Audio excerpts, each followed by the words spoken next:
Sveiki, dažnai žmonės klausia, ką daryti, kai atsiranda ant terasos plytelių rūdžių ir kuo jas išvalyti. Vat matot, stovi metalinis rėmas, tai krėslas ir natūralu, kad iš po jo po žiemos atsiranda visokių rūdelių. Tai vat matot, rūdis. Ir jos iš tikrųjų nusivalo labai paprastai, naudojant va tokį va daiktą. Jisai maksimai kainuoja 2,5 eurų. Tai toj parodysim, kaip lengvai, greitai galima šitas rūdis panaikinti. Žiūrėkit, užpylėm. Tai dar užpilsim šiek tiek skysčio būtent šitos rūgšties kitoj vietoj, palauksim keletą minučių ir tuoj nuvalysim.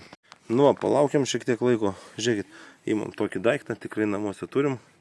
Toks dratinis daiktas. Va, patrinam ir tuoj mes jas ištrinsim.